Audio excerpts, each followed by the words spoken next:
That name sounds really familiar. What? Satori is here. Why does that name sound familiar? The perfect storm. I thought that was the Tori. That's Satori. Kayan, you want to argue with me? No, I'm not arguing with you. Which one? I'm not arguing. Right there, the one we were about to go look at.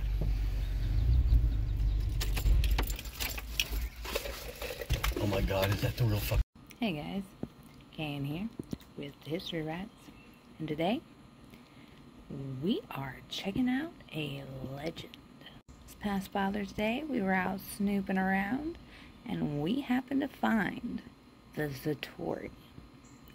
Stick around after we check her out, and I'll tell you a little bit more about her.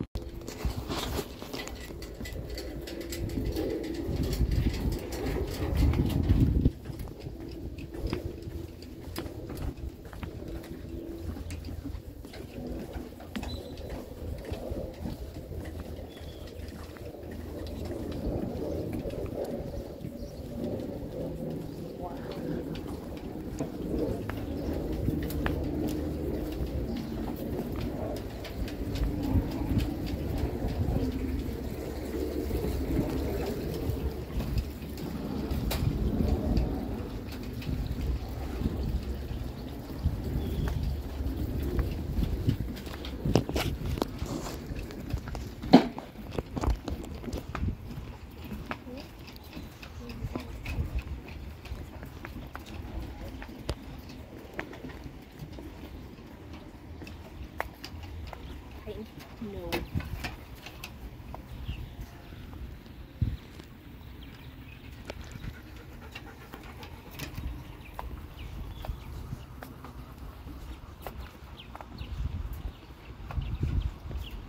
That is cool as shit. I don't care who you are.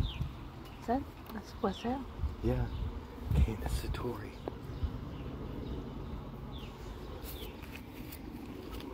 This boat went to the store and we watched it all night. Do you understand? Do you know which boat I'm talking about? But that's it. That's the boat. That's the boat. That's the boat. That is. That's not a movie boat. That's the boat. That makes it pretty good.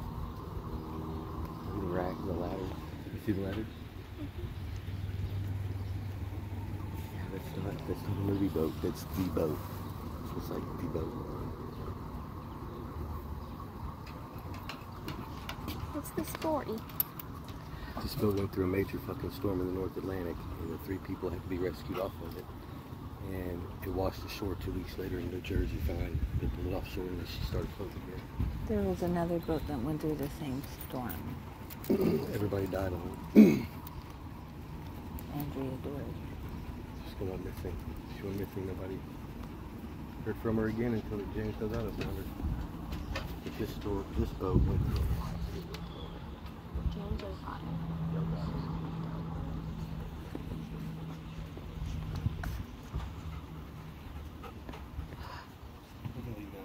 Hey. Whoa. There's a sheep's head right there. There's what? There's a sheep's head right there. Oh, tight. You see it? No? It's going around the, see it going under the, Oh, yeah. I think I'm Little talking sheep's about. head, too. see the fish? Going around the, Oh, yeah. Sheephead. yeah. All right, come on. Hey, come on.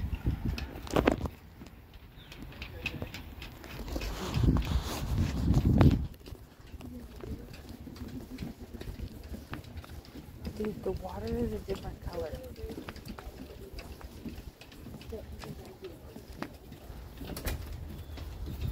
Morning. No, we were actually here a couple years ago. We stopped in transit, so we stopped back in to look around, and we saw Satori, and I was like, wow, I gotta take a look at that. Right. I thought we own a Westsail, so Oh, do you? just the legend with it continued. Right. Telling my daughter, she's like, what's the deal with it? I was like, this boat went through a lot of shit. Right. Well, you have a great day. Happy Father's Day. Y'all too. Thank you. That's good.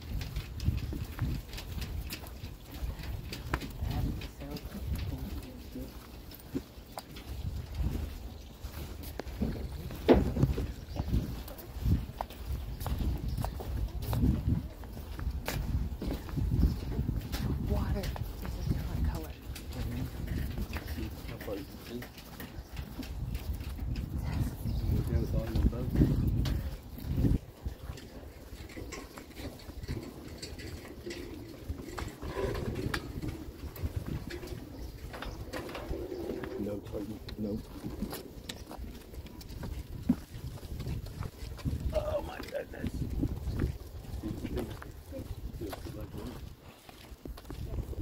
Big, nice shower. Yeah. So, let's read a little bit about Satori. I'm reading from the New York Times, the boating report. I'll leave the link down below in the description. But while I'm talking, be sure to hit that like and subscribe button. It really helps the channel. The boating report. In the real storm, the skipper, the crew, and the boat all survived. About midway through The Perfect Storm, the film adaptation of Sebastian Junger's phenomenal bestseller, the skipper of a 32-foot sailboat, Minstrel, sporting a jaunty yachtsman's cap and a highbrow New England accent, makes an offhand remark about his vast offshore prowess. It's a setup line. He's silly, smug, and about to get walloped. As readers of the book know, the character is based on Ray Leonard, the skipper of Satori, a Westsail 32 that was abandoned by its crew in the North Atlantic gale during a United States Coast Guard rescue operation in the fall of 1991. Portrayed by Junger as a strange introvert with a fondness for the bottle, Leonard has now been skewered both in print and by Hollywood. With each subsequent retelling of his story, the lines that define who Leonard is and what happened during that terrible perfect storm become more blurred. In fact, Leonard is a retired research ecologist, research ecologist for the United States Forest Service, a former college administrator, and an accomplished long-distance voyager with the Coast Guard license and tens of thousands of miles under his keel. And he does not fall within the neat, nasty boundaries of his depictions.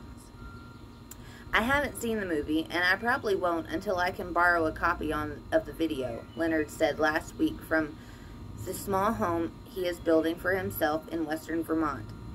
But as for hats, I just wear a ball cap at sea. It keeps the sun out of my eyes. Junger, who did not speak to Leonard for his book, did not return a phone call seeking comment for this column. But in a 1997 interview about Leonard in the New York Observer, Junger said, "He didn't sound like the kind of guy I wanted to talk to." That's a shame, because Junger, whose book focuses on the loss of the fishing vessel Andrea Gale and includes vivid writing about meteorology, longline fishing, and Coast Guard heroics, missed a grand opportunity to capture the passion of long-distance sailing. Leonard, 72, bought his Westsail in 1974, the same year the rugged little double-ended yacht was featured on the cover of Time as the perfect vessel for folks ready to chuck it all and head to the South Seas. Satori is the Buddhist word for enlightenment, Leonard said. I was at the midpoint of my career, and the boat gave me new insight into myself. Whenever I got into a bad fix with her, she always did better than I thought she would. She was very well named for me. From 1974 to 91, Leonard sailed Satori hard and often, mostly alone. The boat was well equipped with designated storm sails, and Leonard had plenty of chance to use them in roughly 60,000 miles of sailing. Divorced in 1985, he moved aboard Satori the same year. In October 1991, accompanied by Karen Stimson and Susan Bylander, two women he had spent the summer working with, Leonard and Satori set out from New Hampshire, bound for Bermuda. By all accounts, the voyage was a nightmare. Several days into the trip, after receiving a mayday call relayed by a commercial vessel, a Coast Guard helicopter plucked Satori's crew from a roiled sea. While the fact is indisputable, the events leading up to the rescue remain unclear. There are two very different versions of Satori's fateful passage. In Junger's book, which is based largely on interviews with Stimson, the sailors survived through the initiative of the women, who are forced to take action when Leonard, sullen and silent, sneaking gulps of a whiskey bottle, refuses to do so. In what he describes as 30-foot seas, Junger wrote that Satori was starting to lose the battle to stay afloat. Leonard, however, dismisses much of Junger's account. I'd say the seas were 15 to 18 feet tops, he says. Satori had been in much worse. It was a very uncomfortable ride, but the boat was sound and we weren't taking on water except for a few gallons that came through the hatch. And the drinking bit is just totally untrue. Leonard was employing standard tactics for weathering extreme conditions. He had battled Satori down and was content to wait things out. You never head towards shore in a heavy storm, he said. It's too dangerous. And the weather forecast said a hurricane was heading towards Bermuda, so it didn't make sense to keep going that way. Leonard said he did not authorize a mayday call, though he did give the women permission to radio the Coast Guard to update Satori's position. And when the chopper did arrive, he considered staying aboard Satori. Ultimately, when he was ordered to leave, he complied. When I knew the crew would have to jump in the water, I wasn't comfortable about having them go alone, he said. Also, I knew if I disobeyed, I wouldn't be able to land in a U.S. port for several years, and I've seen expatriates in foreign ports. I didn't want to be one. Stimson, who was on vacation from her job in Maine last week, was unavailable for comment. Interestingly, according to friends of hers, Stimson now owns a Westsail 32. Imagine that. What transpired after the rescue supports Leonard's contention.